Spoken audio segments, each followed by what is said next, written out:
Terima kasih telah mampir di channel Andre ADJ. Terlepas dari mitos atau fakta dari cerita atau kisah ini, saya mohon maaf apabila ada kesamaan nama tempat yang tidak sesuai dengan versi sejarah yang Anda temukan. Selamat mengikuti kisah-kisah di channel ini. Jangan lupa subscribe, like, and comment, agar cerita selanjutnya bisa Anda dengarkan. Mitos malam Jumat. Tidak sedikit orang mengungkapkan kalau malam Jumat itu khususnya di Indonesia malam yang begitu spesial.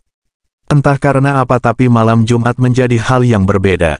Pasalnya, malam ini dijadikan malam keramat yang didasarkan pada perilaku orang zaman dulu. Malam Jumat dianggap sebagai malam yang penuh dengan kisah horor nan seram. Kenapa begitu? Karena banyak masyarakat Jawa yang sering melakukan ritual seperti sesajen, ruatan, dan tradisi lainnya di malam tersebut. Nah, karena itu banyak mitos di malam Jumat yang beredar di masyarakat. Simak ulasan Viva mengenai mitos-mitos di malam Jumat yang dilansir dari berbagai sumber sebagai berikut. 1. Malam arwah pulang ke rumah. Sebagian besar masyarakat di Indonesia masih ada yang percaya bahwa orang yang sudah meninggal dapat pulang ke rumah di malam Jumat. Bahkan masyarakat yang masih mempercayainya akan melakukan tradisi penyambutan dengan memasang sesajen dan makanan atau minuman kesukaan orang yang meninggal semasa masih hidup. Wallahualam bishawab. 2. Penuh kekuatan magis. Malam Jumat dipercaya sebagai malam yang memiliki kekuatan magis yang sangat besar. Disebutkan juga dari berbagai lansiran bahwa malam Jumat sebagai malam yang dipenuhi dengan hal yang tak kasat mata. Oleh karena itu, seringkali di malam tersebut sebagai proses aktivitas gaib, seperti pesugihan karena energi magis sedang berada di puncak kekuatannya. 3. Makhluk astral berkeliaran. Mitos selanjutnya yang banyak dipercayai adalah banyak makhluk tak kasat mata atau makhluk astral yang mengamati kehidupan manusia pada malam Jumat. Mitos ini didukung dengan banyak cerita horor yang terjadi pada malam Jumat tersebut. Selain itu, katanya banyak dukun atau ahli supernatural yang sibuk melakukan aktivitas gaib jika datang hari Jumat. 4. Waktu mengirim santet. Mitos yang sering terdengar di telinga masyarakat tentang malam Jumat adalah sebagai malam yang tepat untuk mengirim santet atau kiriman gaib. Ini karena pada malam Jumat dianggap sebagai malam yang memiliki banyak energi gaib sehingga santet akan mudah untuk sampai. Di Indonesia sendiri untuk menangkal santet tersebut, banyak masyarakat yang melakukan doa untuk menangkal kiriman jahat di malam Jumat, semisalnya membaca kitab suci atau surat-surat yang dianggap dapat mencegah terjadinya pengiriman santet. 5. Orang yang meninggal di malam Jumat harus dijaga.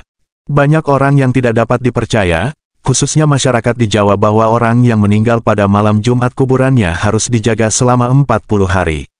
Mengapa? Karena konon mereka yang meninggal pada malam Jumat jasadnya akan dicuri oleh dukun-dukun untuk digunakan sebagai ilmu hitam bahkan pesugihan, karenanya dijaga sampai 40 hari. Nah, itu informasi mengenai mitos malam Jumat. Apakah kamu salah satunya yang masih mempercayai mitos-mitos tersebut? Awal mula istilah sunnah Rasul di malam Jumat. Ini penjelasannya. Dilansir dari Viva Edukasi, malam Jumat kerap diidentikan dengan istilah sunnah Rasul. Hal ini menimbulkan beragam perspektif dan pertanyaan, bagaimana awal mula istilah tersebut muncul di kalangan masyarakat. Dalam sebuah hadis yang dikutip Abu Nasar Muhammad bin Abdurrahman Al-Hamadani, hari Jumat merupakan hari perkawinan beberapa rasul dan orang saleh. Bahkan, Nabi Adam dan Siti Hawa, Nabi Musa dan Safura, Nabi Sulaiman dan Bilqis, Nabi Muhammad dan Siti Khadijah, Nabi Muhammad dan Siti Aisyah, juga menikah di hari Jumat. Malam Jumat kerap diidentikan dengan istilah sunnah Rasul. Hal ini menimbulkan beragam perspektif dan pertanyaan, bagaimana awal mula istilah tersebut muncul di kalangan masyarakat.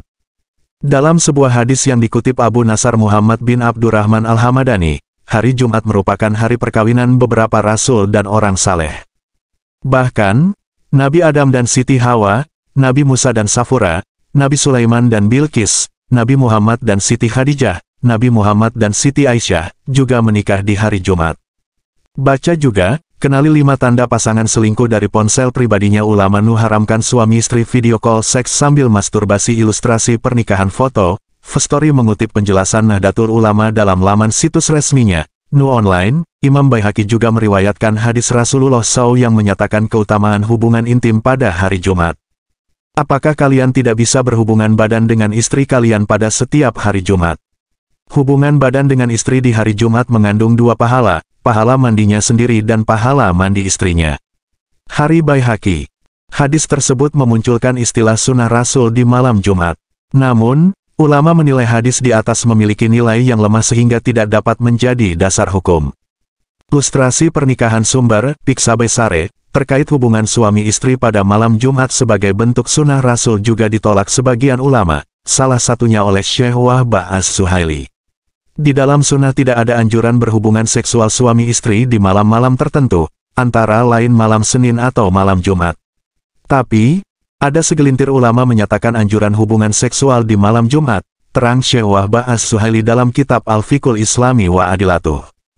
Terima kasih telah mengunjungi channel ini, semoga bisa bermanfaat dan dapat mengikuti kisah-kisah di channel ini selanjutnya.